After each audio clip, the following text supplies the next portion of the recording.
우리 137쪽, 워크북 137쪽 10과 같이 제목을 읽습니다. 그렇다고 너 바빌론 의지되지 말라. 너도 결국은 망한다.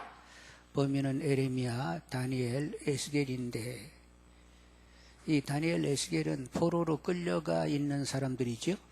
그러니까 포로 시대의 이야기가 집중이 되는데 에레미야는 아직 예루살렘에 있고 다니엘과 에스겔은 바벨론으로 끌려갔죠. 근데 여러분 아시는 대로 끌려간 그 백성들에게 에레미야가 편지를 내는 거 아시죠? 예, 우리가 전 시간에 그런 얘기했는데 에레미야가 편지를 내가지고 하나님이 70년 정했으니까 거기서 70년 잘 지내라고, 시집도 가고 장가도 가고 그리고 이렇게 뭐 농사도 짓고 뭐 할 일 다 하면서 그렇게 편히 있다가 돌아오라 그랬더니 그쪽에 있는 또 스마야 같은 사람은 무슨 70년이냐고 그런 소리 하는 그 에레미야를 왜 내버려 두냐고 하면서 또 다시 거꾸로 편지가 오지요. 그러니까 포로 시대에 예루살렘 남아있는 쪽과 바벨론으로 끌려간 쪽이 서로 이렇게 같이 이렇게 교류하면서 포로 시대가 어느 정도는 진행이 됐다는 사실. 그래서 포로 시대에 남아있는 에레미야와 끌려간 다니엘, 에스겔 양쪽 무대를 이렇게 같이 보면서 국제 정세하고 맞물리는 그때의 사정을 이렇게 잘 이해를 해야만 그 시대의 사정과 예언의 의미를 좀 잘 파악할 수 있다는 거예요. 제가 말을 참 어렵다 지금 굉장히 어려워지는데 그래서 이제 우리가 오늘의 포인트를 보시면 오늘의 포인트 137쪽 오늘의 포인트인데 그건 집에 가서 읽으시면 되겠습니다. 이제 138쪽 131쪽 제일 밑에 보면 바벨론에 사로잡혀 여기 있죠? 예, 거기서부터 읽겠습니다. 바벨론에 사로잡혀 시작되는 포로 시대의 역사를 왕정 시대와 연결해서 한 권으로 써놓은 역사 기록은 없습니다. 그러니까 이렇게 역사 기록이 쫙 이렇게 포로로 끌려가지고 무슨 일이 있다고 이렇게 한 권으로 그 포로 시대 이야기를 쫙 이렇게 써놓은 것은 없다는 거예요. 그러다 보니까 찾아내야 되는데 에레미야가 사역하던 그 에레미야 사역 끝머리 부분 그리고 이제 끌려간 이 다니엘과 에스겔의 그 글 가운데 다니엘서 예언서에 나타나고 있는 역사적인 사실들을 끄집어내 가지고 그것을 우리가 역사의 흐름을 만들어야 된다는 거예요. 그래서 139쪽 거기 한번 읽으시면 에레미야 후기 정보를 끄집어내서 왕정 후기에 붙이고 그 다음 다니엘과 에스겔이라는 예언서 속에 섞여있는 실제 역사를 끄집어내서 에레미야 후기 사역에 이어서 쪼매 놓으면 그 실제 역사가 탁 나온답니다. 바로 그 역사를 찾아내는 일이 오늘 우리가 해야 할 일입니다. 오늘 우리가 해야 할 일이 무엇인지 아시겠죠? 에레미야 후기 정보 그리고 다니엘과 에스겔을 통하여 얻어지는 정보 그것들을 이렇게 잘 나열을 해서 실제 역사가 드러나도록 하는 데에 오늘 초점이 거기에 맞춰져 있다는 거예요. 아셨죠? 예, 그러면 이제 스카치 테이프로 가겠습니다. 스카치 테이프. 스카치 테이프 한번 거기는 천천히 읽겠습니다. 우리는 에레미야 선지자가 요시야 때부터 유다 마지막 왕 시리기야 그 이후까지 활동했기 때문에 계속 에레미야를 읽고 있는 것입니다. 특히 여호야김 시리기야 두 왕 때를 배경으로 에레미야가 어떤 사역을 했는지 공부하는 중입니다. 유다는 결국 시리아 왕 때 망했습니다. 나라가 사라지고 왕도 이제는 없습니다. 이 순간 조명 두 개가 비추고 있는 무대가 보여야 합니다. 무대가 두 개입니다. 하나는 그동안 우리가 서 있던 무대 A 예루살렘이고 또 하나는 무대 B 바벨론입니다. 무대 여기 예루살렘, 국민은 남아 있습니다. 힘없고 병들고 늙은 국민들은 본토에 남아 있습니다. 무슨 말인지 이해하시겠죠? 여호야긴 때에 사람들이 끌려가는데 여호야긴과 여호야긴 어머니도 끌려갔고 용사 7,000명에다가 싸울 줄 아는 용사 7,000명도 끌려갔고 장인 1,000명도 끌려갔고 그리고 그 이전에 여호야김 때는 다니엘이 끌려갔는데 왕족이나 귀족 가운데에 학문을 할 줄 아는 사람들을 특별히 뽑아가지고 데리고 갔단 말이요. 그래서 이제 시리아 때 막상 망할 때는 힘없고 병들은 국민들이 본토에 남고 하여간 뭔가 할 수 있다고 하는 사람들은 바벨론으로 다 끌려간 그런 때였단 말이죠. 자, 그래서 국민은 남아 있습니다. 그 다음 읽습니다. 힘없고 병들고 늙은 국민들은 본토에 남아 있습니다. 바벨론 종족은 이들을 대상으로 정치를 해야 합니다. 전쟁으로 깨져버린 예루살렘 표를 새 시스템으로 변환시키려 합니다. 그래서 느부갓네살라단 바벨론 사령관은 총독을 세워 식민지를 안정시키려 합니다. 그는 소위 친바벨론 계열인 에레미야에게 우호적이었습니다. 에레미야는 사실 바벨론의 귀에서 평안하게 지낼 수 있었습니다. 그러나 그는 남아있던 국민들을 지키고 싶었습니다. 하나님은 망해버린 유다 본토 국민들을 에레미야를 통해 끝까지 챙기시는 중입니다. 에레미야는 남아있는 본국 백성들 속에서 영적인 리더로 계속 활동하게 됩니다. 하나님의 통치 좌수였던 예루살렘 성은 무너졌지만 하나님은 에레미야를 통해 계속 일하고 계십니다. 무대 B, 여기는 바벨론, 국민들이 이동했습니다. 바벨론으로 하나님은 잡혀가 있는 국민들도 걱정이셨습니다. 그들의 지도자도 있어야 하지 않겠습니까? 젊고 유능하고 똑똑한 알맹이 백성들이 잡혀갔으니 말입니다. 나라는 없어졌지만 국민은 여전히 생존해 있는 것입니다. 이제 이름하여 포로 시대가 시작된 것입니다. 다고 여기까지 와 있는 우리도 생각 속에서 좌표 이동을 시켜야 합니다. 성경이 바벨론에 가 있는 주인공들에게 쫙 서치라이트를 비추기 때문입니다. 성경은 우리한테 그쪽 무대를 보라고 합니다. 그래서 우리도 저 바벨론 쪽으로 옮겨가야 합니다. 이미 여호야긴 왕 때 잡혀간 다니엘이 있습니다. 여호야긴 왕이 잡혀갈 때 함께 잡혀간 에스겔도 보입니다. 포로 시대가 시작되었습니다. 자, 그럼 본토 예루살렘의 에레미야, 바벨론의 다니엘, 에스겔 스토리가 창세기 10장 1절부터 시작된 하나님 나라 흐름 속에서 어떤 의의가 있단 말입니까? 바벨론에 잡혀가 나라가 망하는 것이 끝이 난 말인가? 결국 바벨론이 가장 큰 나라란 뜻인가? 하나님 나라가 망해서 없어졌는데 도대체 이 포로 시대 역사에 무슨 의미가 있단 말인가? 이런 질문을 안고 다니엘과 에스겔을 포로 시대를 열어봅시다. 창세기 12장 1절은 뭐지요? 하나님이 아브라함과 약속한 거지요. 본토 친척 아비 집을 떠나면 내가 너로 큰 민족을 이루고 너로 모든 땅의 백성들이 민족이 복을 바르리라. 결국 이건 하나님 나라를 세우겠다고 하는 것인데 그 하나님 나라가 진짜 잘 세워지고 있냐는 거예요. 지금은 어디에다 망하고 있어요? 북쪽은 아수르에 망했고 남쪽은 유다에 망했는데 그런 하나님의 비전이 아직도 진행되고 있냐 이거예요. 포로 시대에. 자, 내용 들어가기인데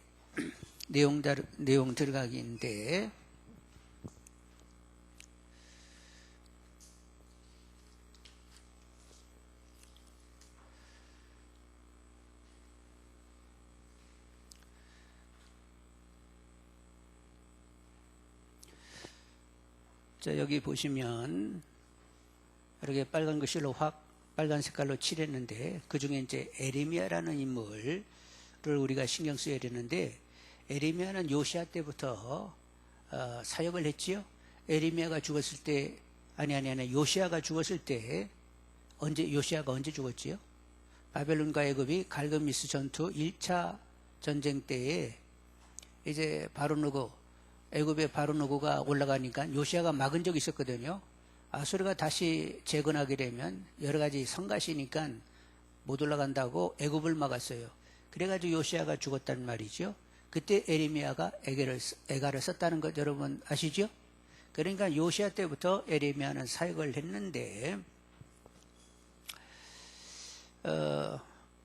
여호아스는 뭐 그냥 왕이 되었다 말았고 여호야김이 이제 또 왕 일을 하게 되니까 여호야김 때부터 이렇게 사역이 제대로 진행이 되는데 에레미야는 망한다는 거죠. 유다는 망하게 되니까 70년 포로로 깨끗이 끌려갔다가 돌아오는 것이 그것이 하나님의 뜻이다 하면서 하나님이 능력이 없어가지고 많게 하는 건 아니고 우리가 우상을 극심히 섬겨서 망하게 됐는데 하여간 징계를 받는 건데 징계 곱게 받고 돌아오자 이렇게 에레미야는 계속 그렇게 예언을 했고 거짓 선지자들은 어떻게 했어요?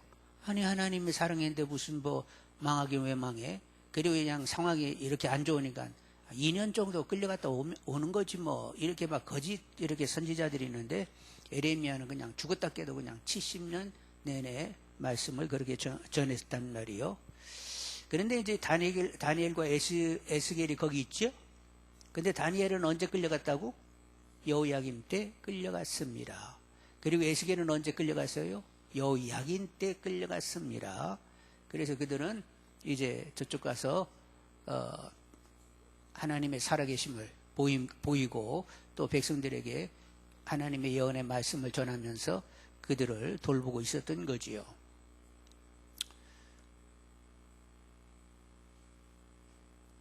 자, 그러면 왕정시대와 포로시대에 대한 생각을 어떻게 하냐면 그냥 일직선으로 일들이 진행한 것처럼 왕정시대 끝나고 이제 포로시대가 이렇게 진행되는 것처럼 생각을 하는데 그런 것이 아니라는 거예요. 포로로 끌려가기도 하면서 왕정시대도 계속 진행이 되죠. 여호야긴, 그리고 시드기야. 이거 왕정이 계속 진행이 되는데 포로는 언제부터 끌려갔다고? 여호야김 때부터 이렇게 끌려간단 말이요. 그러니까 이렇게 겹쳐져야 그것이 제대로 맞는 거라는 거죠. 왕정시대 끝나고 포로시대가 아니라 이건 땡. 어떻게 갔어요? 왕정시대가 이제 계속 진행되면서 그 끝머리 또 요시야, 요아스, 여호야김 이렇게 되는데 여호야김 때 누가 끌려갔다고? 다니엘이 끌려갔지요. 그리고 그 다음 이제 여호야긴 때는 또 누가 끌려가느냐?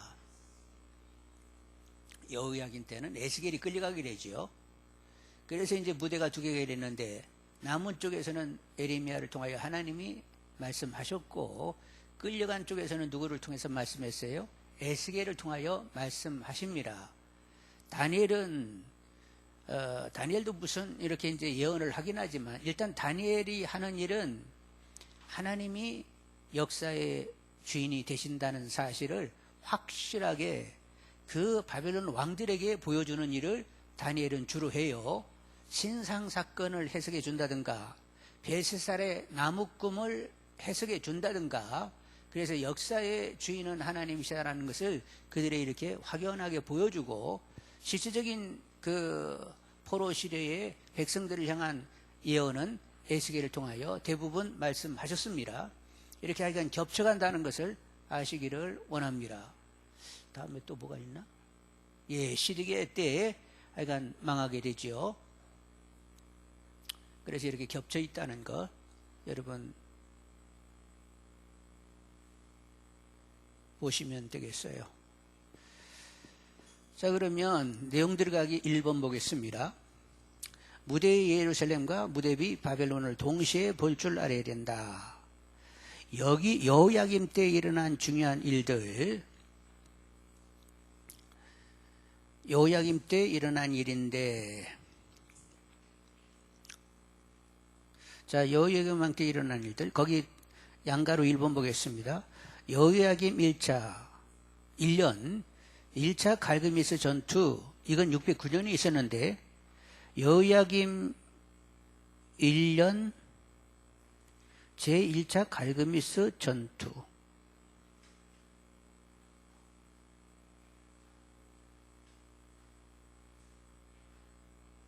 조금 뭐가 여호야김 1년에 1차 갈그미스 전투라. 여러분 책은 어떻게 되어 있어요? 네? 똑같아요? 여호야김 1년 제1차 갈그미스 전투. 예, 알았습니다. 갈그미스에서 이제 609년에 바벨론과 애굽이 한판 붙지요? 그런데 올라가는 길을 누가 막다가? 요시아가 막다가 죽습니다. 그래서 백성들이 여호와스를 임금 삼지요? 그래서 일단 이제 바벨론하고 애굽하고 이제 싸우는데 무승부가 돼가지고 애굽이 내려오면서 바론노고가 여호와스를 치우고 여호와스는 애굽으로 데려가고 여호야김을 왕 삼게 되는 거지요. 그러니까 맞네. 갈그미스 1차 전투 609년에 여호야김이 왕이 되지요. 그러니까 여호와스는 됐다가 그냥 3개월 만에 애굽으로 끌려가게 되고 여호야김이 이제 그렇게 됐어요. 이집트가 유다를 정복, 여호야김을 왕으로 세고 조공을 받다. 왕하 23장 한번 찾아보겠습니다. 왕하 23장.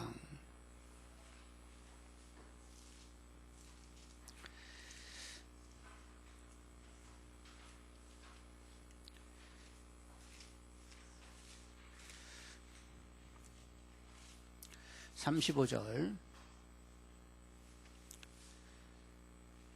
34절 한번 볼까요? 34절. 바론노가 요시아의 아들 엘리야김을 그의 아버지 요시아를 대신하여 왕으로 삼고 그의 이름을 고쳐 여호야김이라 하고 여호와스는 애굽으로 잡아갔더니 그가 거기서 죽이니라. 그리고 36절 봅니다. 여호야김이 왕이 될 때에 나이가 25세라 예루살렘에서 11년간 다스리니라.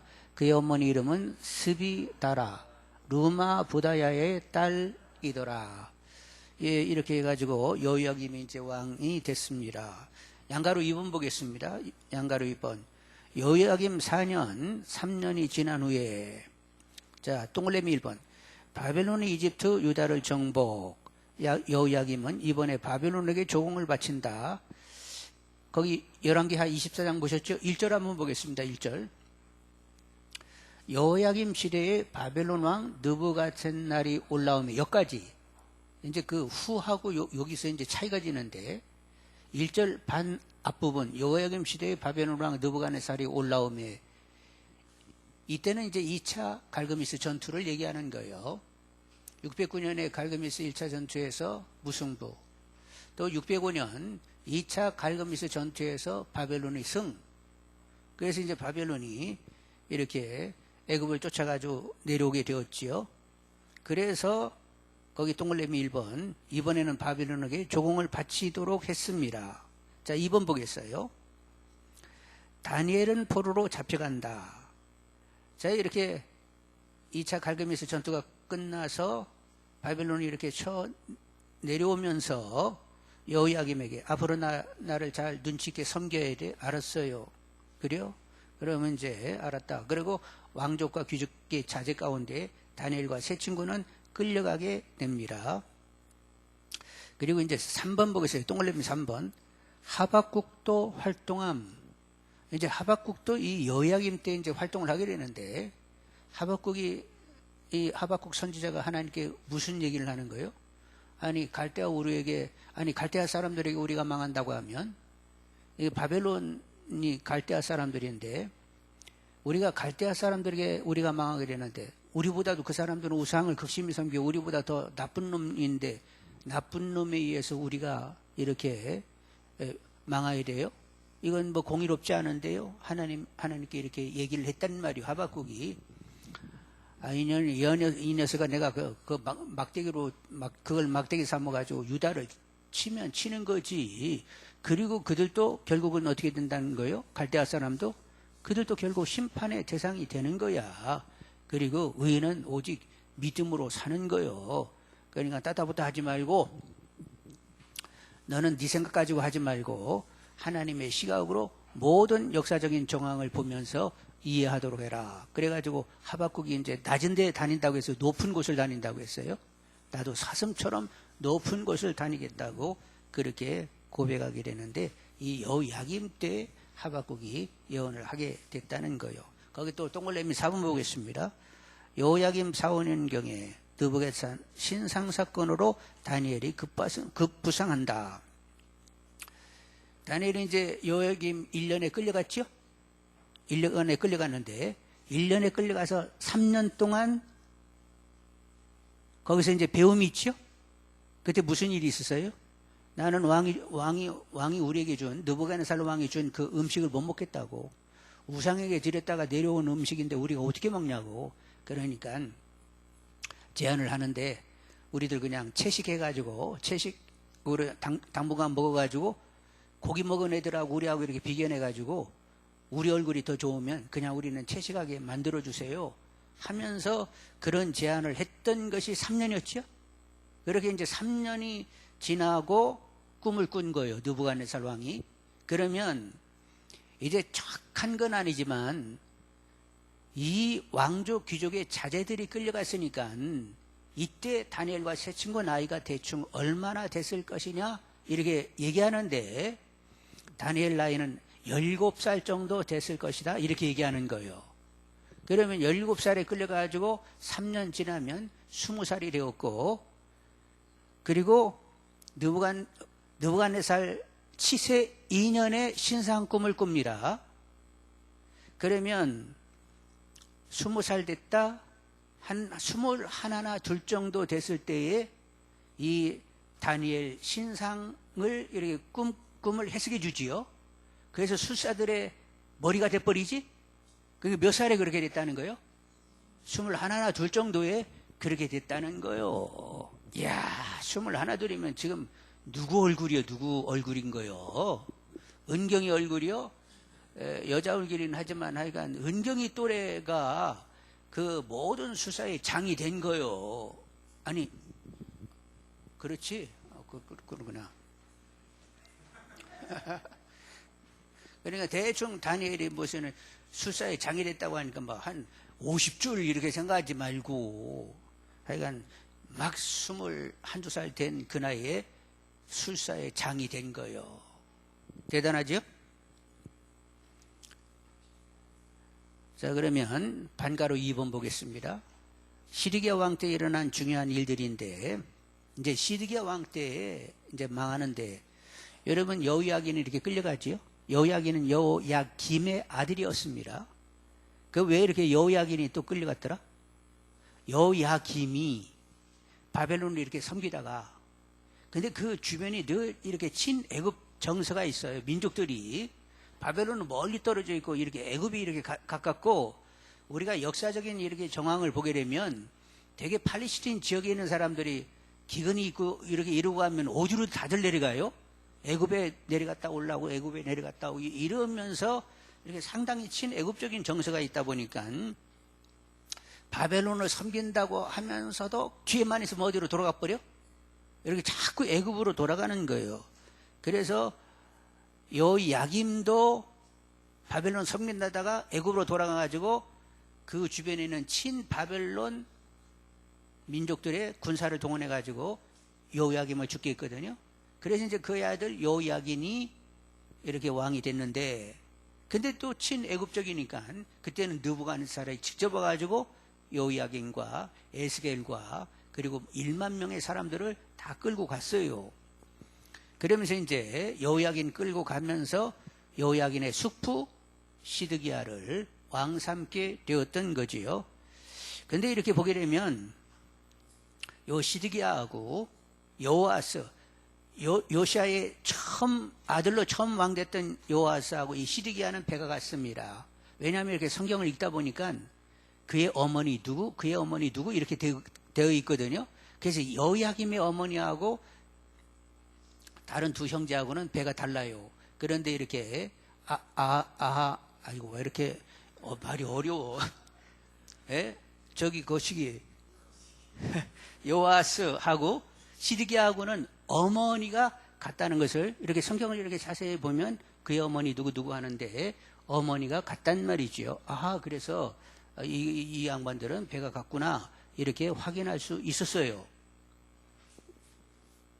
자, 그렇게 여러분 이제 찾아보시고, 시리게 때 일어난 일인데, 자, 동글레 양가로 1번, 요야김은 사망, 그 아들 요야기는 포로로 잡혀감, 이때 에스겔도 잡혀갔다.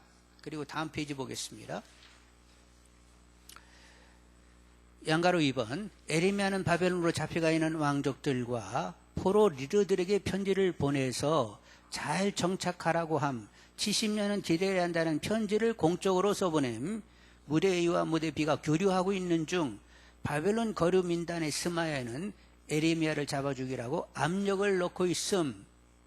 에레미야 편지가 바벨론으로 갔는데 거기는 스마야가 또 편지를 보내가지고 제사장에게 너 제사장이 하는 일이 뭐냐, 그렇게 쓸데없이 70년 뭐 이렇게 있다 오라고 하는 에레미야를 어떻게 취재해야 되지 않느냐, 너는 왜 이렇게 제사장으로서 그따시냐 하면서 스마야가 편지를 보내는데, 그 제사장이 에레미야가 이런 편지가 왔어 하면서 보여주는 거예요.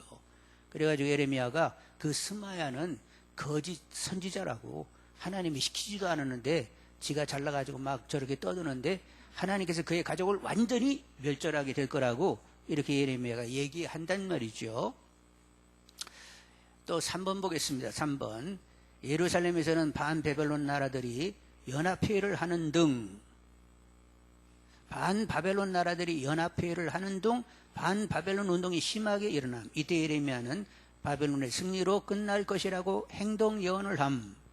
그러니까 하여간 팔레스틴 지역은 대부분 되도록이면 어떻게 돼요? 친애국적이다 보니까 자꾸 이렇게 바벨론에게 반하는 이런 규합이 있게 된단 말이요.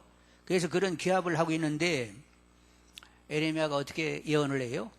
이렇게 목걸이에 이렇게 멍에를 메고 와가지고, 그리고 그들에게도 이렇게 나눠주면서 결국엔 바벨론에게 이렇게 끌려갈 것이니까 그냥 곱게 항복하는 것이, 그것이 하나님의 뜻이다 하면서 이렇게 멍에를 자기 목에 메고 그런 행동 예언을 했습니다. 그랬습니다. 에레미야 27장 한번 찾아보겠어요. 아니, 에레미야 27장? 예.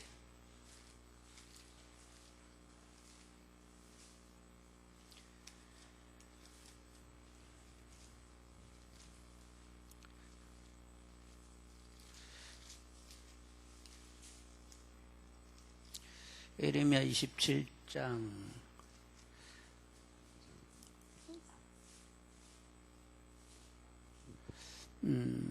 2절 한번 보겠습니다. 27장 2절. 에레미야 27장 1093쪽입니다. 1093쪽 2절 같이 읽겠어요.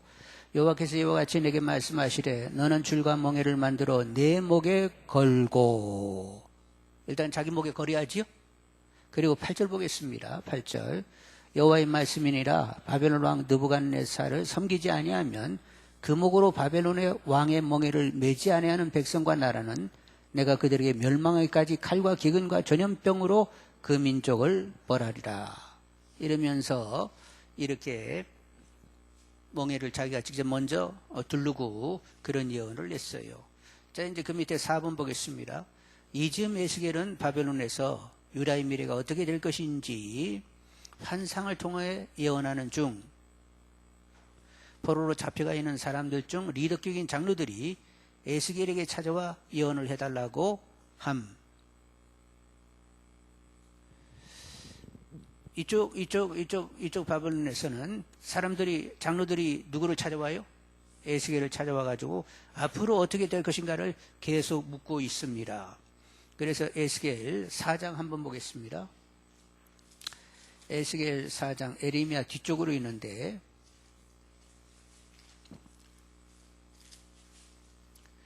에스겔 4장 1절로 3절인데, 자, 에스겔 4장 1절로 3절 한번 읽겠습니다. 너 인자의 도판을 가져다가 그것을 내 앞에 놓고 한 성읍 곧 예루살렘을 그 위에 그리고 그 성읍을 에워싸되 그것을 향하여 사닥다리를 세우고 그것을 향하여 흙으로 언덕을 쌓고 그것을 향하여 진을 치고 그것을 향하여 공성터를 둘러 세우고 또 철판을 가져다가 너와 성읍 사이에 두어 절벽을 삼고 성을 보유하는 것처럼 에워싸라. 이것이 이스라엘 족속에게 징조가 되리라. 그러니까 지금 아직 시드기야가 완전히 패망한 것은 아니에요. 시드기야 11년째 될 때에 패망합니다. 느부갓네살 왕이 시드기야 9년에 예루살렘 성을 포위해요.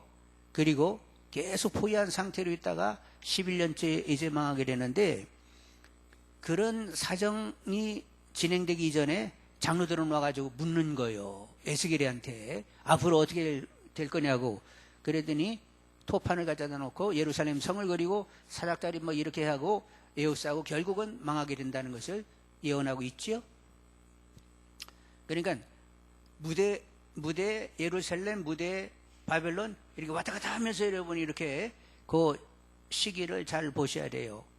지금 이렇게 사람들이 찾아와서 예언해달라고 하니까 토판에다가 이렇게 그림 그릴 때는 아직 예루살렘이 회파되기 직전이란 말이요.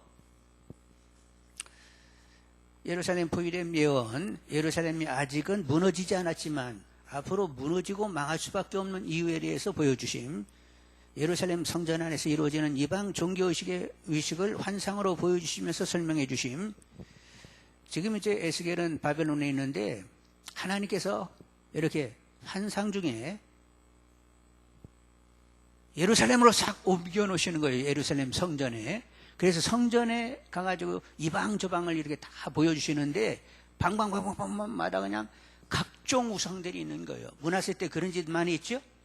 하여간 막 주변에는 민족의 우상이라는 우상을 다 끌어다가 막 성전에다가 다 이렇게 놨는데 결국 그것 때문에 망하게 되잖아요.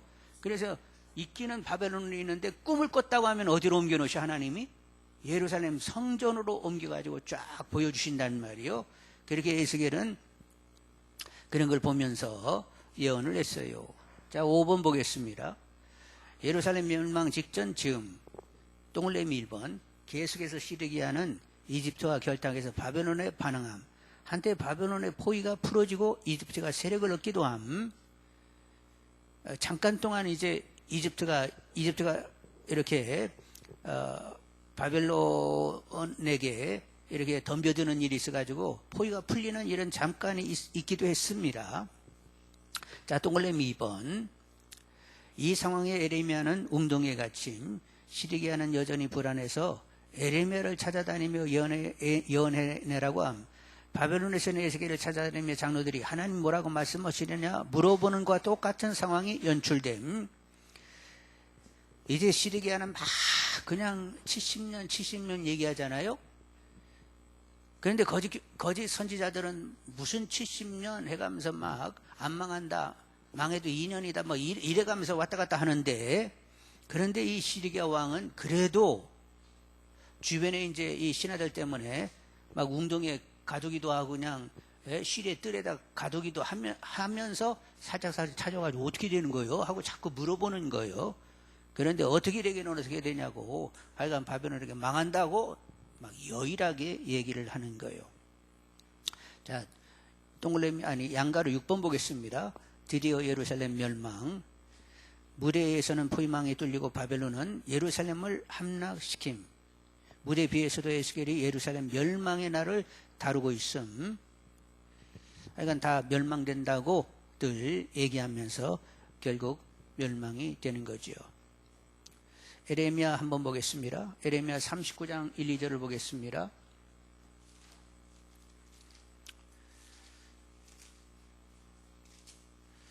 에레미야 39장 1, 2절.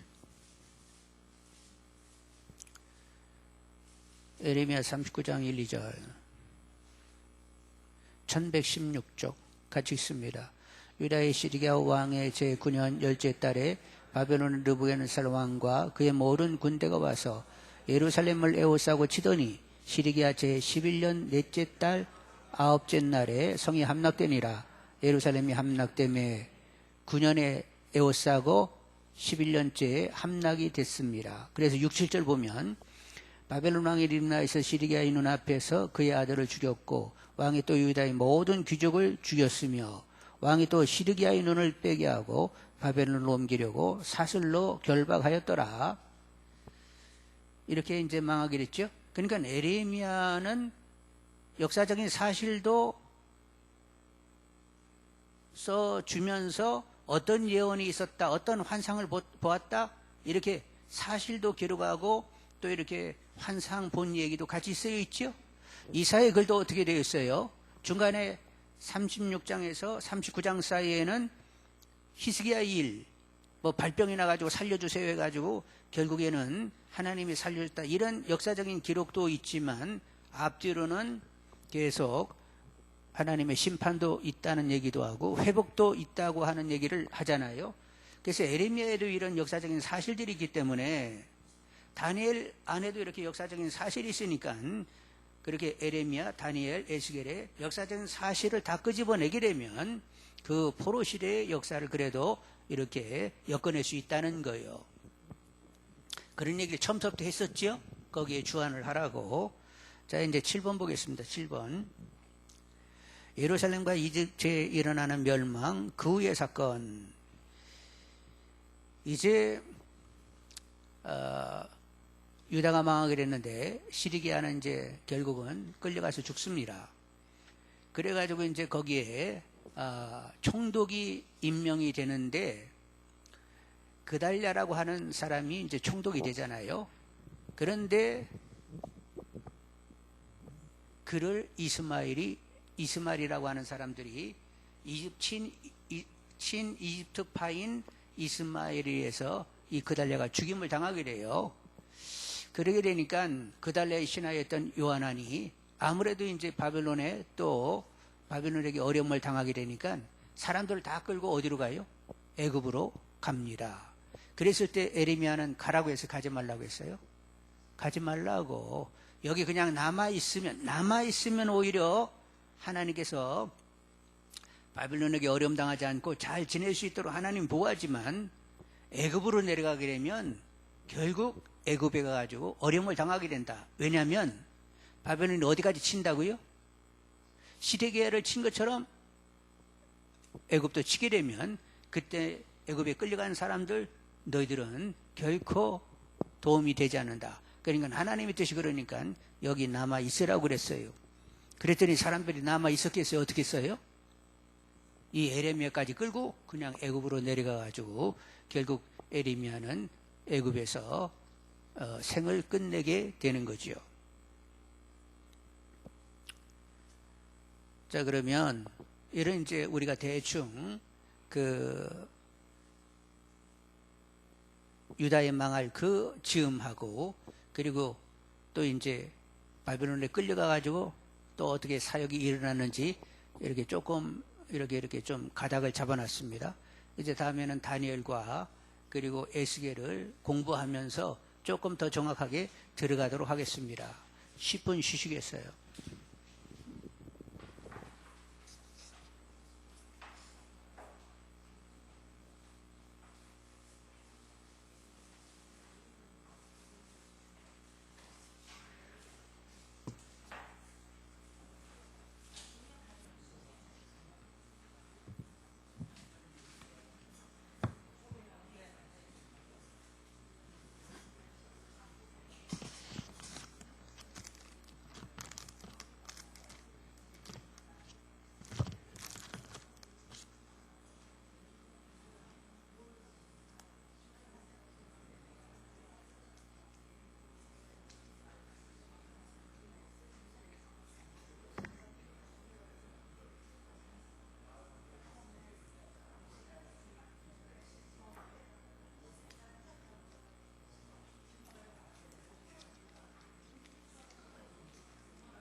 자, 우리 워크북 143쪽을 보겠습니다.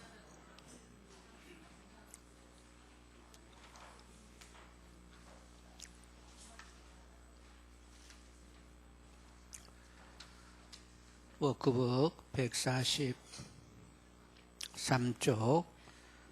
큰 2번 누구 공부하기? 다니엘 공부하기. 다니엘 그는 누구인가? BC 1605년 갈그미스 2차 전쟁이 끝나고 애굽이 패해서 본국으로 돌아가면서 바벨론이 뒤쫓아오게 되지요. 그러면서 바벨론 느부갓네살이 이제 여호야김이 왕이 됐는데 그때 이 다니엘과 그 친구들을 끌고 갑니다. 갔는데 이제 가가지고 이제 3년 동안은 수련을 받아요. 근데 이제 왕이 주시는 그 우상에 드린 그 음식을 못 먹겠으니까 채식하게 해달라고 해가지고 그래서 이제 채식하면서도 모습이 좋았어요. 그리고 하나님이 함께 하셔가지고 다니엘 세 친구들에게 지혜를 이렇게 더 주셔서 이렇게 왕의 눈에 들게 됐습니다. 다니엘서를 여러분 펴보시겠어요?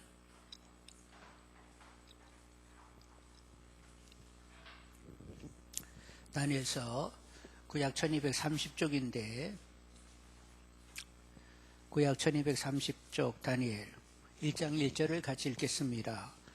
유다왕 여호야김이 다스린 지 3년이 되는 해에 바벨론 왕 느부갓네살이 예루살렘에 이르러 성을 에워쌌더니 3절 왕이 환관장 아스보나스에 말하여 이스라엘 자손 중에서 왕족과 귀족 몇 사람 4절에 보면 그 틈이 없고 용모가 아름다우며 모든 지혜를 통찰하며 지식의 통달함이 학문에 익숙하여 왕궁에 설만한 소년을 데려오게 하였고 그들에게 갈대아 사람의 학문과 언어를 가르치게 하였고 그래서 6절에 보면 그들 가운데는 유다 자손 곧 다니엘과 하나냐와 미사엘과 아사랴가 있었더라.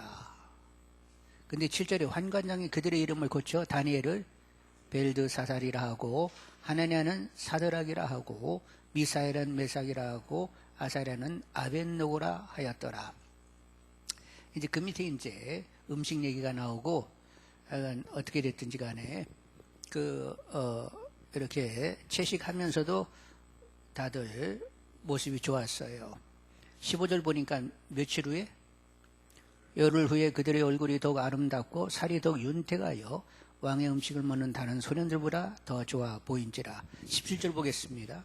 하나님이 이 내 소년에게 학문을 주시고 모든 서적을 깨닫게 하시고 지혜를 주셨으니 다니엘은 모든 환상과 꿈을 깨달아 알더라.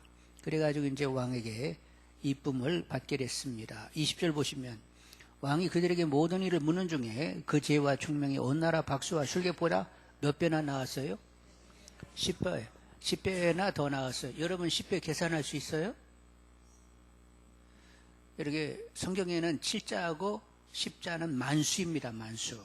그러니까 꼭 10배라고 해가지고 이걸 10배를 어떻게 계산해? 그렇게 계산하지 말고 하여간 충분하게 하여간 나왔다는 거예요.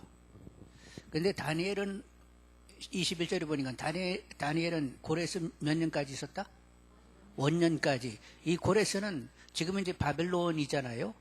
바벨론 끝나고 그 뒤에 바사 왕의 이름입니다.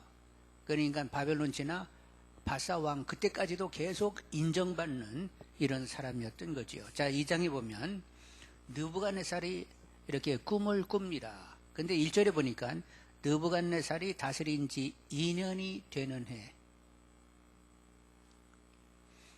2년이 됐다고 하는 해가 언제냐면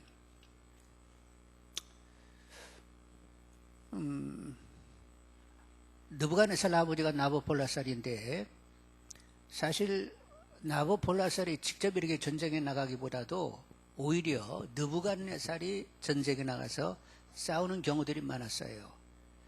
그래가지고 아까 막 누구지? 여호야김을 쳐들어갔을 때 느부갓네살 왕이라고 했지만 사실은 아버지 나보폴라살이 있었던 것입니다. 그러니까 제대로 왕으로 일을 하게 된 것은 이거 뭐 다니엘이 이렇게 끌려온 지 3년 되고 뭐 2년 이렇게 계산이 되잖아요. 그러니까 지금 여기 신상 꿈을 꾼 것은 이제 다니엘이 끌려가서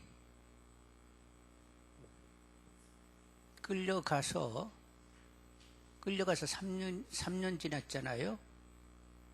3년 끝나고 꿈 해석이 됐으니까, 그러니까 다니엘이 가가지고 2년 됐을 때에, 다니엘이 끌려가서 2년 됐을 때 그때 정식으로 왕이 된 거지요. 그래서 느부갓네살 다스린 지 2년입니다. 그때 이제 신상 꿈을 꿨는데, 여러분 신상 꿈이 어떤 꿈이었죠? 이렇게 신상이 있는데 제일 먼저 위에는 금이고 머리는 금이고 이렇게 가슴은 은이고 그리고 배하고 넓적다리는 노시고 종아리는 철이고 철 밑에는 뭐요? 이제 발가락하고 이렇게 철하고 이렇게 섞인 발가락인데 이제 꿈 해석을 해주는데 제일 위에는 바벨론이고 그 다음에는 바사고 그 다음에는 헬라고 그 다음에는 로마고 그 다음에 로마 이후에 강대국과 약소국이 이렇게 섞여 있는 그런 모습인데 그 신상을 향해 뭐가 날라왔어요? 뜬 돌이 이렇게 턱 날라와서 부딪히니까 와르르 하고 무너져서 바람에 재같이 싹 사라지게 됐습니다. 그리고 그 뜨인 돌이 이렇게 머무는 그곳에 다른 돌들도 막 쌓여가지고 막 무더기가 되는 거예요. 그래서 이제 그걸 해석을 해주지요. 근데 해석을 해줄 때 어떻게 이제 그 해석 과정이 어떠냐면 느부갓네살이 꿈을 꾸고는 수사들에게 맞춰보라고 하면서 내가 꿈 얘기 안 할 테니까 내가 무슨 꿈을 꿨는지서부터 시작해가지고 해석을 다 하라고. 그러니까 이제 수사들이 아이고 그것은 얘기 안 하면 우리가 어떻게 맞추냐고. 뭐 귀신들이나 맞출 일이지 일단은 말씀을 하셔야 되는 건 아니냐고. 그래가지고 이 왕이 뭐라고 해요? 하여간 잔소리 마라. 이리저리 이렇게 너희들 이렇게 지지부진하게 이렇게 막 밀어갔다가 나 죽으면 뭐 어떻게 이렇게 뭐 없는 양으로 하려고 하지. 하여간 못 맞추면 너희들 그냥 거름더미 만들겠다고. 너뿐만 아니라 너희 가정까지 그냥 싹 그냥 멸족시키니까 그런 줄 알아. 뭐 이렇게까지 했지요. 근데 다니엘이 하나님께 기도하고 다 맞추게 되었어요.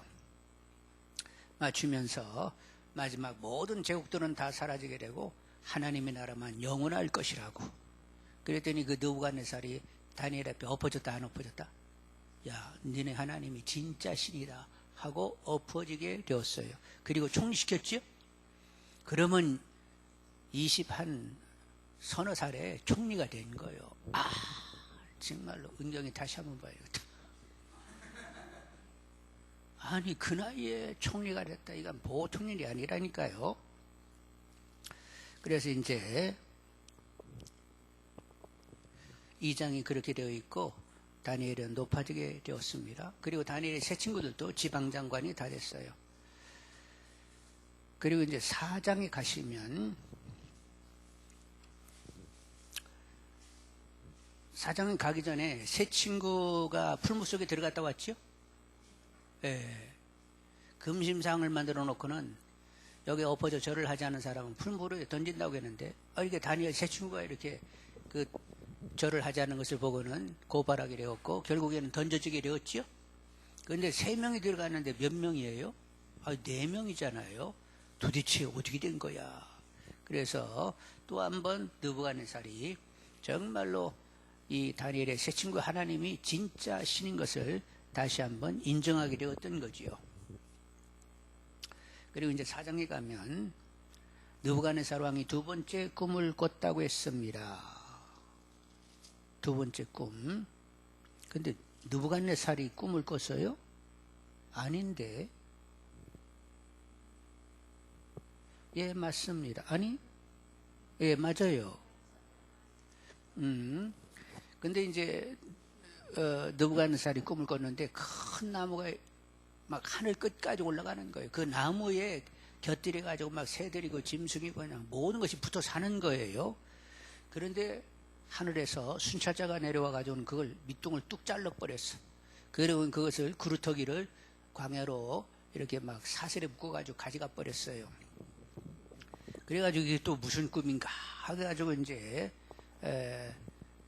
물었는데 또 다니엘이 해석해 주잖아요. 왕이 너무 교만해가지고 하나님께서 당신의 왕위를 빼앗게 된다고. 당신은 들짐승의 마음을 가지고 막 미쳐가지고 산으로 그냥 들로 막 이슬에 젖으면서 머리털하고 막 독수리 머리털 해가지고 그냥 쏴다니고 그렇게 7년을 지나게 될 것이라고. 그런 다음에 하나님이 다시 총명을 줘가지고 다시 돌아오게 될 터인데 그때는 하나님이 모든 것을 진짜 주관하시는 분인 것을 알게 될 것이라고. 그래서 그렇게 일이 됐죠. 그리고 이제 5장으로 가시면 벨사살이라고 하는 왕이 있는데 이제 바빌론의 거의 끝머리 왕이요.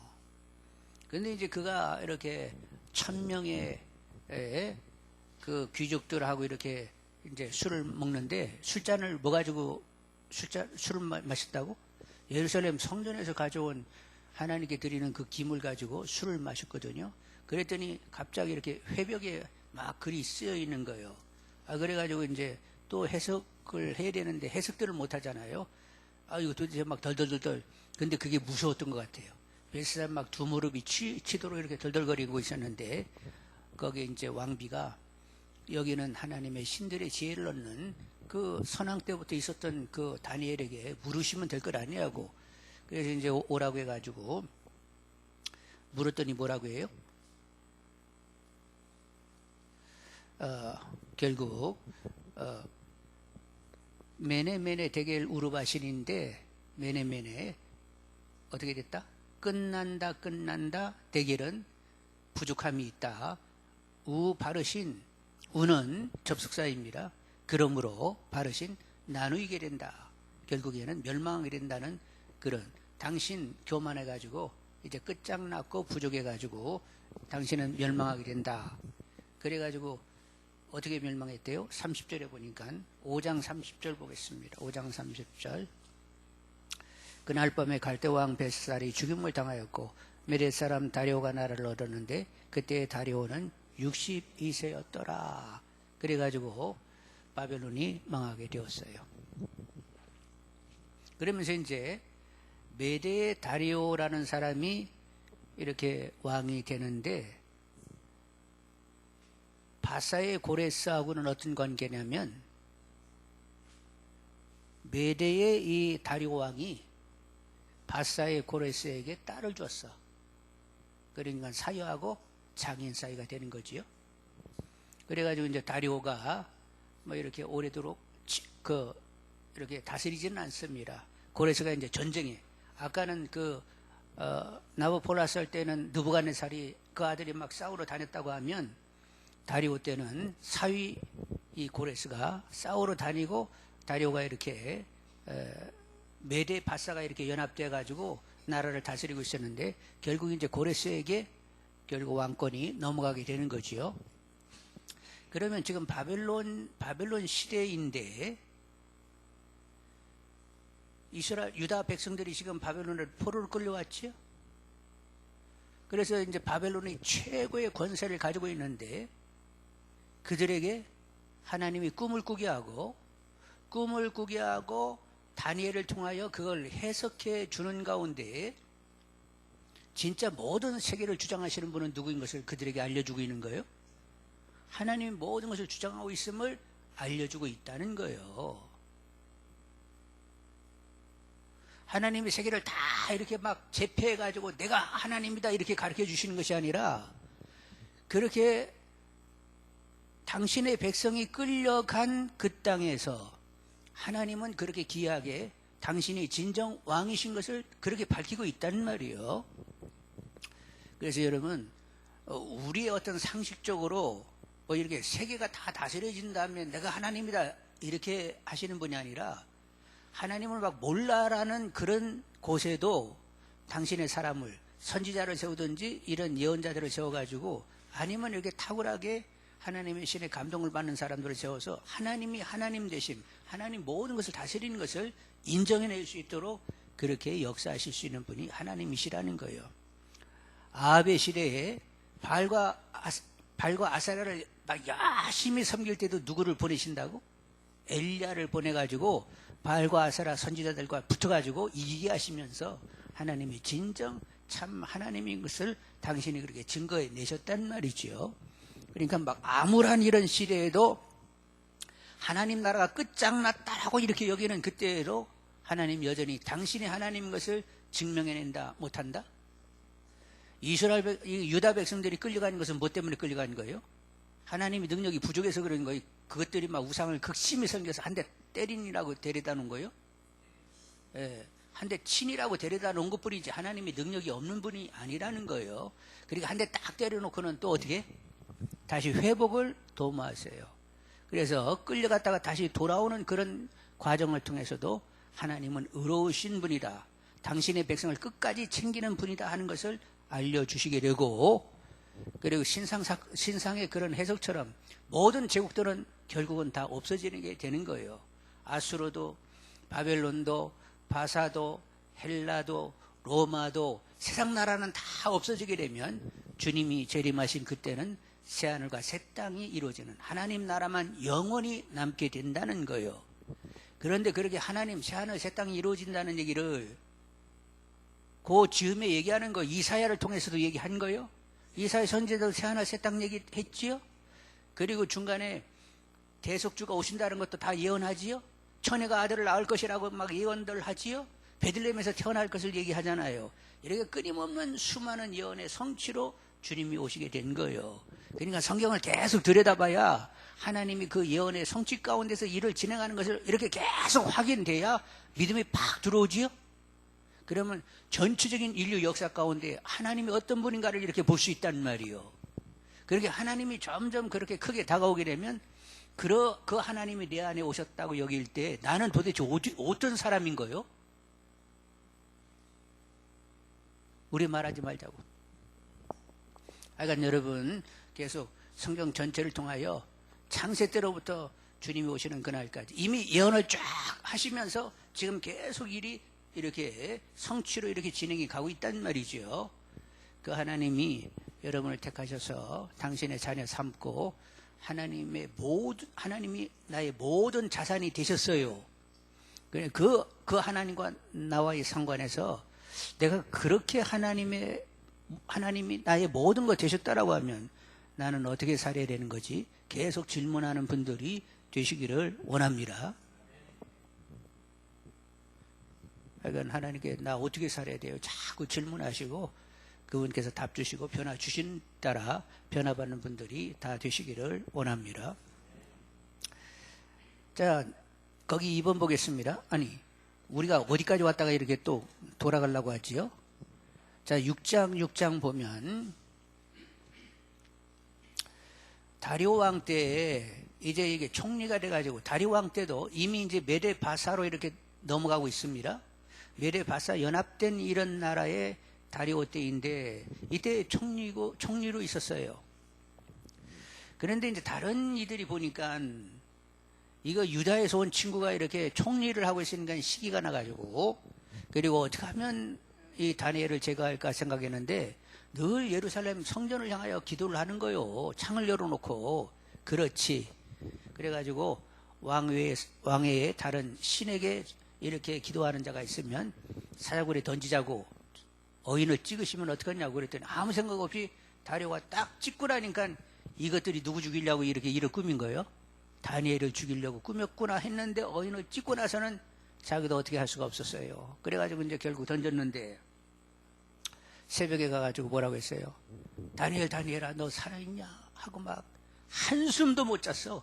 그래가지고 막 다니엘을 찾았더니 아유 하나님 함께 하셔가지고 부탁하니까 걱정 말라고 아유 그러고 나오네. 그래가지고 이제 그렇게 다니엘을 죽이려고 했던 사람들 그와 그의 가족을 던졌더니 그들이 땅에 떨어지기 전에 사자들이 막 뛰어 올라가지고 막 아작아작거리는 거예요. 근데 다니엘이 들어갔을 때는 사자들이 어떻게 했지? 귀여운 개같이 다들 둘러가지고 밤중에 추우시니까 우리가 이렇게 감싸줄 테니까 그런 줄 아시라고 그래서 개 품에 누워가지고 잤지요? 약간 상상력을 동원하세요. 그래가지고 그렇게 다시 살아나게 됐단 말이죠. 그리고 이제 7장에 가게 되면 벨사살 원년에 네 짐승의 환상임을 봤는데, 이것도 네 짐승도 이렇게 이제 짐승들이 바뀌긴 하지만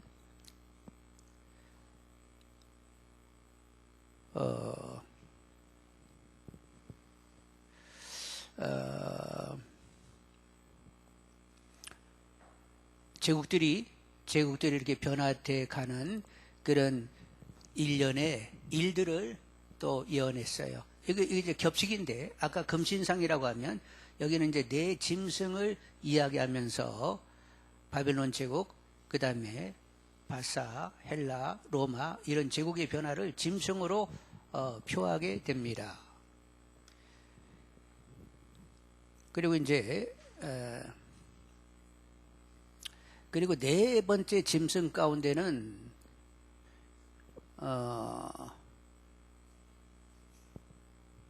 열뿔이라고 아마 되어 있을 줄 아는데, 네 번째 짐승 가운데는 뿔이 10개가 나오는데 그 가운데로 작은 뿔 하나가 나오면서 새 뿔이 뽑히는 그런 것이 있는데, 이 작은 뿔은 결국 무엇을 얘기하느냐, 이제 적그리스도를 얘기한다고 이렇게도 설명들을 하세요. 근데 그것도 나중에 누가 다 심판하신다고, 그런 짐승들, 그런 뿔들을 결국에는 인자이신 분이 오셔가지고 그것들을 다 제하게 되는 것입니다. 11절 한번 보시면, 9절부터 보실까요? 9절. 내가 보니 왕자가 놓이고 옛적부터 항상 계시니가 좌장하셨는데, 그의 옷은 희가 눈 같고 그의 머리털은 깨끗한 양의 털 같고 그의 보좌는 불꽃이요 그의 바퀴는 타오르는 불이며. 여기 불불 나오는데 이건 심판보좌, 불은 진노를 얘기하는 것이고 심판보좌라는 말이지요. 10절에 불이 강처럼 흘러 그의 앞에서 나오며 그의 섬기는 자는 천천히요 그 앞에서 모셔선 자는 만만이며 심판을 베푸는데 책들이 놓여있더라. 심판보좌이지요. 심판하는 책들이 있다는 말이요. 11절. 그때 내가 작은 뿔이 말하는 큰 목소리로 말미암아 주목하여 보는 사이에 짐승이 죽임을 당하고 그의 시체가 상한 바 되어 타오르는 불에 던져졌으며. 여기 작은 뿔이 이제 적그리스도라고 하는데 그것도 결국에는 심판받게 돼요. 13절. 내가 또 밤 환상 중에 보니 인자 같은 이가 하늘 구름을 타고 와서 옛적부터 항상 계신 이에게 나아가 그 앞으로 인도되매 그에게 권세와 영광과 나라를 주고 모든 백성과 나라들과 다른 언어를 말하는 모든 자들이 그를 섬기게 하였으니 그의 권세는 소멸되지 아니하는 영원한 권세요 그의 나라는 멸망하지 아니할 것이니라. 여기 인자는 누구를 가리킨다고? 예수님을 가리키는 것이고, 이제 종말 때에 모든 것을 다스린다, 이런 환상을 보게 되었던 거지요. 근데 누가 봤다고? 다니엘이 그렇게 봤다는 거예요. 이사야로 새하늘 새 땅이 오고 예수님이 오신다는 그 순환을 예언했는데, 이렇게 이제 이 바벨론도 인자 와가지고 마지막 그 작은 뿔 적그리스도를 이렇게 다스리면서 영원히 멸하지 않는 나라가 만들어진다, 이렇게 예언하게 되고 있습니다. 그리고 이제 그 뒤에 보면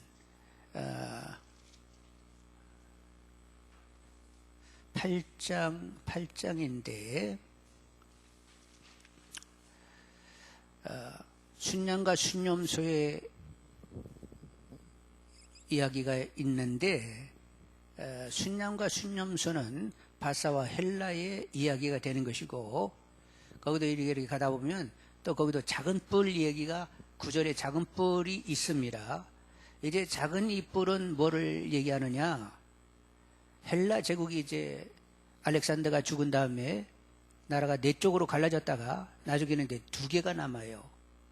그런데 이제 시리아 쪽, 시리아와 메소포타미아 지역을 다스리고 있는 셀루클루스 이 왕조하고 이집트를 다스리고 있는 포톨레미 이 왕조하고 이렇게 싸움이 하는데 나중에 그 에피파네스라고 하는 그 시리아 쪽에 에피파네스라는 사람이 나중에 하나님의 성전을 모독하고 거기에 제우스 신상을 만들면서 이런 일들을 하게 되는데, 그러면서 이제 성전이 이렇게 더러워지는 그런 일들을 얘기하는데, 결국 이 에피파네스는 결국 나중에 누구를 가리키냐면 적그리스도를 예표한다, 또 이렇게 설명할 수 있는 거지요.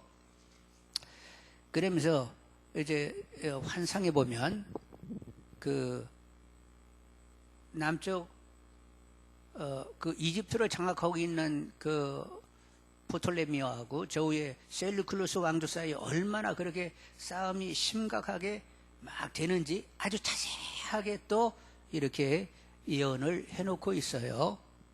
어떻게 그렇게 자세하게 예언을 했는지 모르겠어요. 그런 예언들이 쭉 진행이 됩니다. 다니엘 12장에 가겠습니다.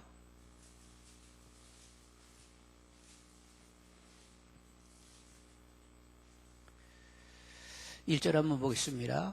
그때 내 민족을 호위하는 큰 군주 미가엘이 일어날 것이요 또 환란이 있으리니 이는 개국 이래로 그때까지 없던 환란일 것이며 그때 내 백성 중 책에 기록된 모든 자가 구원을 받을 것이요 3절 지혜 있는 자는 궁창의 빛과 같이 빛날 것이요 많은 사람들은 옳은 대로 돌아오게 한 자는 별과 같이 영원토록 빛나리라. 그리고 13절 보겠습니다. 13절 너는 가서 마지막을 기다리라. 이는 내가 평안히 쉬다가 끝날에는 내 몫을 누릴 것임이니라. 이러면서 하여간 그렇게 옳은 일을 하면서 하나님을 이렇게 찾는 사람들은 마지막에 자기 목 영광을 취하게 된다는 이런 말씀으로 마감을 짓습니다. 자, 143쪽 보겠습니다. 143쪽. 다니엘의 내용 이야기, 묵시적인 예언이다 하는데 이 묵시적인 예언은 뭐냐? 현재 일을 이야기하면서 동시에 현재 일을 얘기하는데 동시에 종말에 될 일을 바라보게 하는 예언이에요. 가까운 현재 일을 이야기하는데 동시에 종말에 될 일을 바라보게 하는 예언, 이거 묵시적인 예언인데 다니엘은 그런 예언을 했다는 거지요. 그리고 거기 또 밑에 2번 보시면 느부갓네살 신상의 의미, 결국 모든 제국을 누가 다스리는 거예요? 하나님이 모든 제국을 다스립니다. 그분이 역사의 주관자이세요. 왕 중의 왕은 누구시지요? 결국 하나님이십니다. 그래서 그 신상에 보니까 바벨론도 망한다는 거예요? 안 망한다는 거예요? 결국 너도 망한다는 거지요. 그리고 세 번째 보면 인자는 누구인가? 거기 이제 인자 이야기가 있었죠? 인자라는 분이 결국 진노의 심판 보호자에 앉아가지고 나중에는 심판하시고 그리고 영원한 권세 멸망하지 않는 그분의 나라를 세운다고 했습니다. 여기 인자는 사람 인자의 아들 자자를 쓰는데 옛날에는 임금은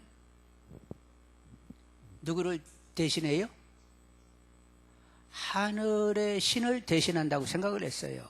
인간의 몸을 입고 있지만 신을 대신하는 자였습니다. 그래서 황제를 뭐같이 떠받들었다고? 신같이 여겼던 거지요. 이제 우리 예수님은 그분은 어떤 분이세요?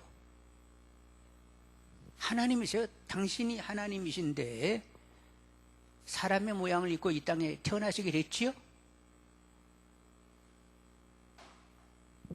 근데 사실은 그분으로부터 인간의 형상이 결정난 줄 압니다. 우리는 누구를 닮아 살아야 돼요? 우리는 누구의 형상을 따라 살아야 돼? 아들의 형상을 따르라고 하는 거 보면 그분은 하나님이면서도 인간의 본래 원형이셨어요. 세상 사는 사람들은 이렇게 황제를 인간이지만 신같이 여겼는데 그 본래의 원초는 누구라고? 신이시면서 인간의 원형 대신 예수님이 진정한 인자의 원형이 되시는 거지요. 그런데 그 원형 대신 인자 대신 그분은 뭐까지도 하신다? 그분은 심판하시는 분입니다. 그리고 영원히 당신의 나라를 다스릴 분이시란 말이지요. 그래서 예수님이 이 땅에 오셔가지고 인자는 이런 말씀 하셨지요. 그리고 예수님이 이렇게 천국에 가서 보면 누구 모습이요? 사람 모습이잖아. 그러니까 우리는 그분의 형상을 따라 지어졌기 때문에 우리가 이렇게 결정난 줄 압니다.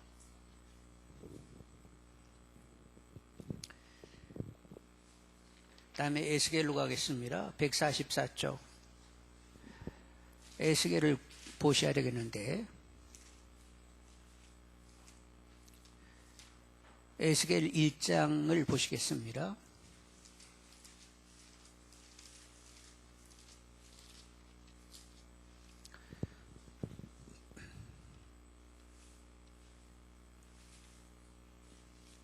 삼 절 보겠어요.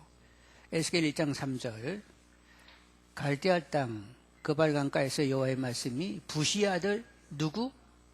제사장 나 에스겔에게 특별히 임하고 여호와의 권능이 내 위에 있으니라. 하나님의 권능이 임해가지고 이렇게 예언을 하게 됐는데 본시 그는 어디 반열의 사람이에요? 제사장 반열이었습니다. 다니엘은 어떤 사람이요? 정확히는 모르지만 하여간 귀족이나 왕족의 자제들이 끌려갔기 때문에 다니엘은 왕족 아니면 귀족이었을 것이다 이렇게 여기는데 여기는 제사장입니다. 그런데 하나님의 신이 임해서 이렇게 예언을 하게 됐어요. 그리고 두 번째 에스겔 내용 이야기인데 1번 연대에 대하여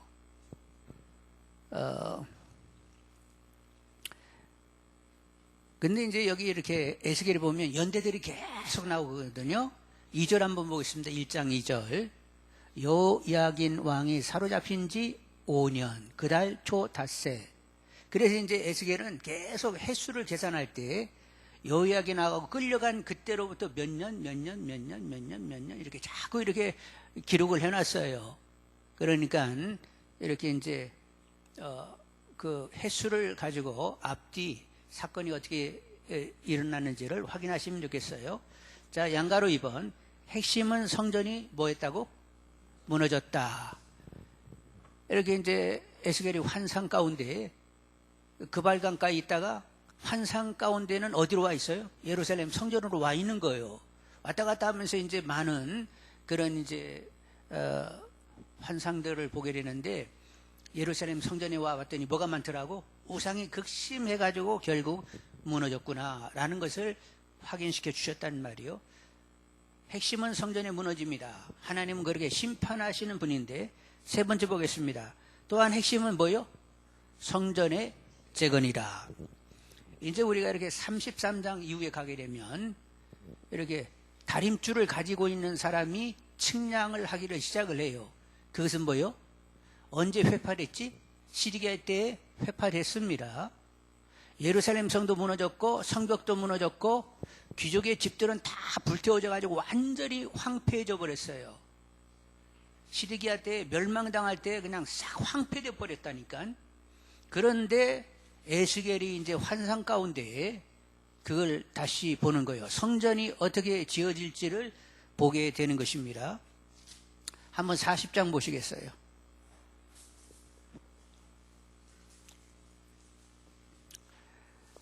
40장 3절 40장 3절 에스겔 40장 3절 같이 읽겠습니다.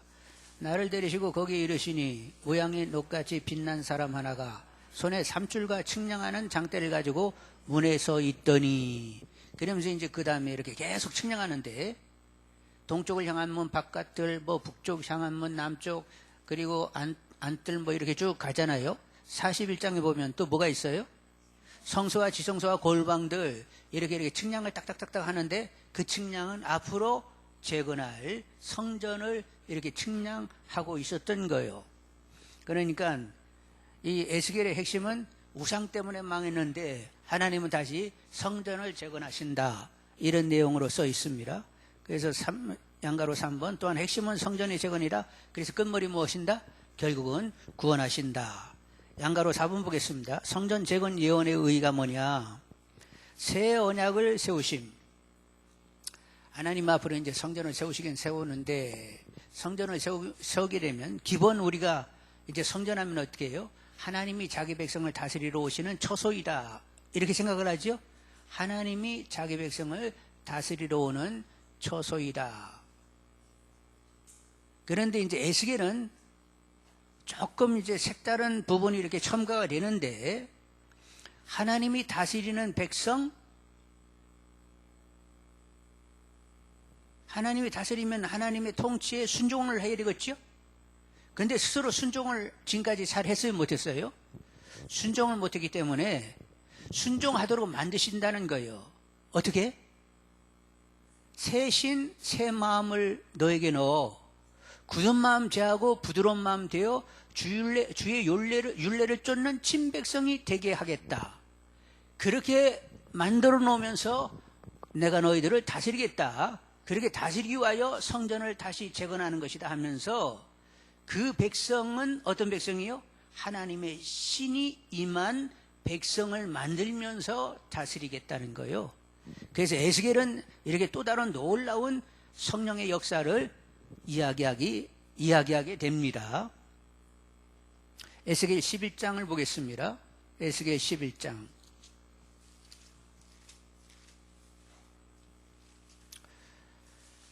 에스겔 11장 19절 20절을 읽겠어요. 에스겔 11장 19, 20절 같이 읽습니다.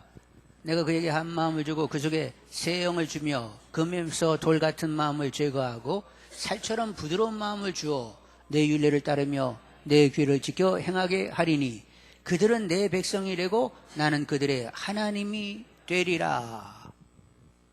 이전 같지 않은 또 다른 놀라운 이런 예언을 하시게 되었어요. 우리는 부드러운 백성들이죠? 아멘 살짝 하네. 우리는 부드러운 백성이 됐어요. 어떻게? 하나님의 성령이 내 안에 오셔서 굳은 마음 제하고 부드러운 마음 되어 하나님의 이렇게 하나님을 사랑한 터에서 그분의 계명을 쫓아갈 수 있도록 성령이 역사되어지는 그런 심령인 백성들이란 말이 우리가. 그러니까 이 에스겔의 예언이 우리에게 성취됐죠? 그래서 에스겔은 그들의 얘기야, 이거 내 얘기요. 성경을 볼 때마다 이거 내 얘기네, 이렇게 바라줘야 이게 정상이요. 아니, 그들 얘기, 그들이 주고받은 얘기, 아니, 이 말씀이 나에게 그대로 이루어지고 있잖아. 이렇게 확인하면서 가야 한단 말이요. 그래서 그 밑에 1번 새 언약을 세우시면 뭐요? 새 영, 새 마음을 너에게 부어 굳은 마음 제하고 부드러운 마음 되어 주의 율례를 쫓는 친백성이 되게 하겠다. 거기 이제 동글레미 2번, 다음 페이지 145쪽 동글레미 2번. 새 국민을 만드심. 새 국민을 만드세요. 에스겔 36장을 보겠습니다. 에스겔 36장 25절로 28절 한번 보겠습니다.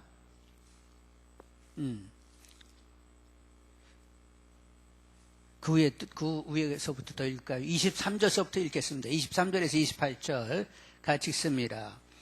여러 나라 가운데서 더럽혀진 이름 곧 너희가 그들 가운데서 더럽힌 나의 큰 이름을 내가 거룩하게 할지라. 내가 그들의 눈앞에서 너희로 말미암아 나의 거룩함을 나타내리니 내가 여호와인 줄 여러 나라 사람이 알리라. 주 여호와의 말씀이니라.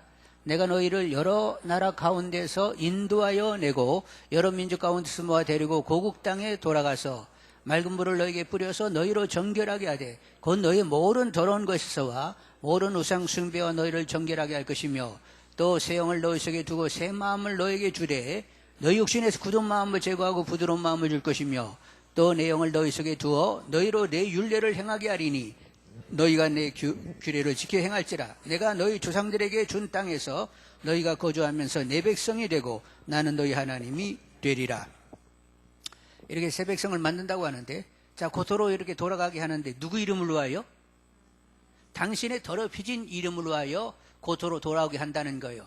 이렇게 포로 생활을 계속하면 하나님 이름이 실추되니까 다시 회복되게 하셔가지고 당신의 이름을 높이신다는 것입니다. 하나님은 당신 이름 굉장히 챙기시는 분이요.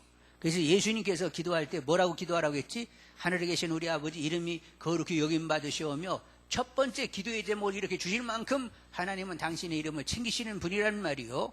여러분, 하나님의 이름을 잘 챙기는 분들이 되기를 원합니다. 하나님 무조건 거룩히 여김을 받으셔야 돼. 그러면 내가 처신을 정확히 해야 돼. 이렇게 가야 된다는 말이요. 그렇게 그런 백성을 만들려고 하나님이 새 영을 부어 넣어 주시게 되는 거죠. 그래가지고 굳은 마음이 아니라 부드러운 마음이 돼요. 주의 율례를 쫓는 하나님의 친백성 되게 하면서 고토에서 그렇게 살아 하나님의 이름을 높이시겠다는 것입니다. 새 국민을 만드신다고 했습니다. 새 국민을 만드는데 37장을 가봐야 되겠어요. 그 국민은 어떤 국민이냐 하면, 무덤 속에는 무슨 뼈다귀 같은 것들이요? 마른 뼈다귀 같은 것들이요. 그런데 거기 하나님 말씀이 들어가게 되니까 그것들이 다 살아나가지고 의의 군사들이 다 되지요. 그렇게 하나님은 그렇게 만드실 수 있는 분이요. 그러니까 여러분 조건 가지고 아이고 나는 될까 말까, 그런 궁상 떨지 말고, 하나님은 죽은 자도 살리시는 분이니까 나를 정말로 정확한 하나님의 백성, 거룩하고 흠이 없는 자녀 하나님은 얼마든지 만드셔, 이러면서 만드세요 하고 기도하는 분들이 되기를 원합니다. 아무리 그래도 하나님 저는 어려우실 거요. 그러면 하나님을 무슨 하나님으로 만드는 거예요? 메뚜기 하나님으로 만드는 거예요. 그러면 하나님께서 그냥 딱 질려버리신다니까. 그러니까 하나님은 능치 못하심이 없으니까 저를 확실하게 변화 주실 줄 믿습니다 하고 하나님을 끌어안는 분들이 되기를 원합니다. 자, 5번, 양갈 5번, 요한계시록 성격이 있음. 이제 종말을 또 에스겔도 말씀하는데 47장 가보도록 하겠습니다. 47장 제목이 뭐요? 성전에서 나오는 물. 이렇게 환상을 보니까 성전 문지방에서 물이 흐르게 되는데, 그것이 이제 점점 발목을, 무릎을, 허리를, 온몸을 덮어 흐르는 거예요. 그리고 막 강을 따라가지고 바다까지 이렇게 그 물이 흘러가는데, 그 물이 흐르니까 땅들이 막 다 소송이 되고 물고기들도 막 소송이 되고 다 살아나지요? 근데 이 에스겔 47장의 이 환상이 계시록 어디 가면 읽을 수 있다고? 22장을 가면 여러분이 읽을 수 있게 되는 것입니다. 22절, 계시록 22장을 한번 가보겠어요. 그래서 1, 2절 한번 읽어보시면, 계시록 22장 1, 2절. 또 그가 수정같이 맑은 생명수의 강을 내게 보이니 하나님과 및 어린 양이 보좌로부터 나와서 길 가운데로 흐르더라. 강 좌우에 생명나무가 있어 12가지 열매를 맺되 달마다 그 열매를 맺고 그 나무 잎사귀들은 만구를 치료하기 있더라. 여러분, 그 에스겔이 본 환상 가운데도 물이 흐르니까 치유 역사가 막 일어나면서 이렇게 가잖아요. 그러니까 이렇게 에스겔도 벌써 사도 요한이 보았던 마지막 날, 이런 역사는 결국 뭐요? 처음 시작이 회복된 거예요. 물된 에덴 동산이라는 말씀 들었어? 동산 중앙에서 사방으로 물이 흐르더라. 그래서 물된 에덴 동산인데, 이스라엘 백성들이 바벨론 포로 이런 데서 끌려와가지고 고토로 돌아오게 되면 그 고토를 뭐같이 만든다고? 물된 동산같이 만드신다고 하셨는데, 결국 에스겔에서도 또 이렇게 물된 동산이 만들어지고 있단 말이요. 그래서 하여간 시작도 물된 에덴 동산이고 마지막도 물된 에덴 동산 같은 성령의 강력한 역사가 있는 가운데 정말로 치유가 일어나고 제대로 천국이 누려지는 이런 세계가 도래하게 된다는 거예요. 여러분, 물이 계속 흐르니까 목마르지는 않겠지요? 참된 만족을 가지는 삶을 내내 살게 된다는 거예요. 그런데 그때 가서 꼭 누리는 것이 아니라 지금도 누릴 수 있습니다. 주님께 가면 무슨 생수를 주신다고? 목마르지 않은 생수를 주신다고 했고, 또 어떻게 얘기했어요? 목마르거든 내게로 와서 마시라. 나를 믿는 자는 성경에 이런 것 같이 그 배에서 뭐가 흘러간다고? 생수의 강이 흘러가리라. 이는 아직 받지 못할 성령을 가리킴이라. 여러분, 성령 충만을 구하는 가운데 여러분이 이제 성전이 됐어요. 여러분 자신이 성전이 됐어요. 생수의 강이 여러분에게 흘러서 나도 살고 너도 살릴 수 있는 이런 능력의 종들이 다 되기를 원합니다. 자, 요새는 물어보겠어요. 나 때문에 당신 살맛 나지?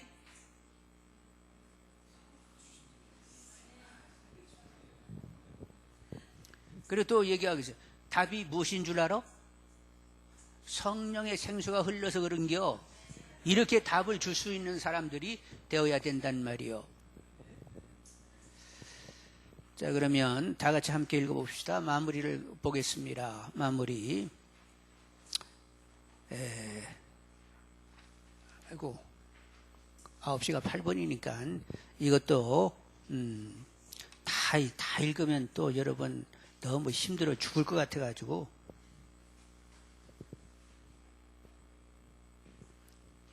9번만 읽겠습니다. 9번. 같이 읽습니다. 앞으로 내가 세워갈 내 나라는 제국들을 부숴버릴 것이다. 이것이 사실로 나타날 것이다. 그래서 다시 내가 새 언약을 세운다. 마치 아브라함과 언약을 세웠듯이 쇠로 언약을 세운다. 한 골짜기 마른 뼈로 새 군대를 만들 것처럼 새 국민이 만들어질 것이다. 그들 속에서 새 영을 부어줄 것이고 그들은 새 사람이 될 것이다.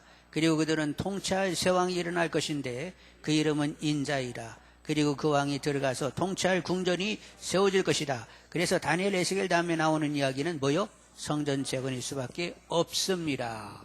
그래서 수룹바벨, 예수와 이런 이들이 이제 이렇게 포로 귀환해가지고 다시 성전을 짓는 이야기가 이제 다음 과에서 나오게 되는 거죠. 여러분 이렇게 수고하셨는데 그래도 나눠야 되겠죠? 예, 또 나누는 시간 갖도록 하겠습니다.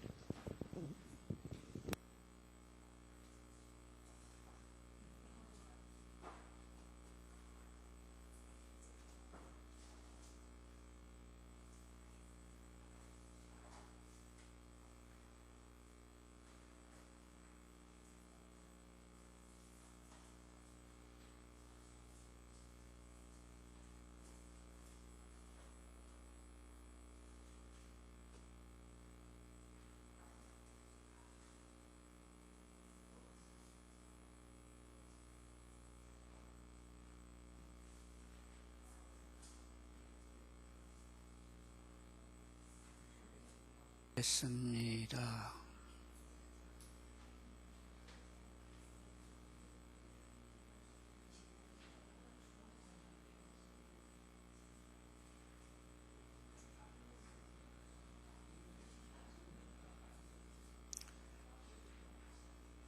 자, 우리 주목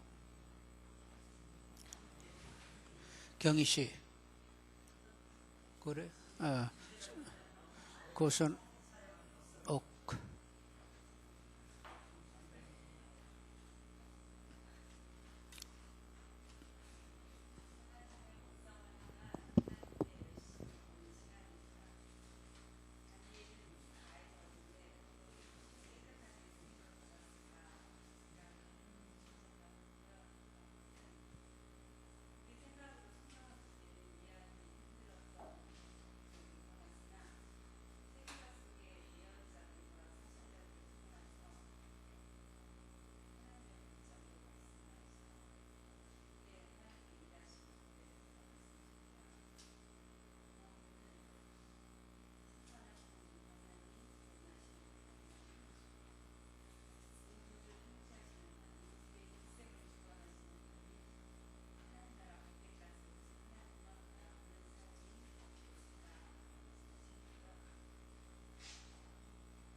잠깐 기도하겠습니다. 사랑의 하나님 아버지, 하나님 우리를 완전히 장악하여 주시옵소서. 성령 충만케 하여 주옵소서. 이제는 그리스도와 함께 십자가에 못이 박힌 저희들 오직 주로만 살게 하여 주옵소서. 성삼위 하나님이 크게 누려지는 저희들 되게 하여 주옵소서. 우리들을 통하여 이루시길 원하는 바, 우리를 통하여 도먹고자 하는 바를 다 성취하여 주옵소서. 예수님의 이름으로 기도드리옵나이다. 아멘. 수고하셨습니다.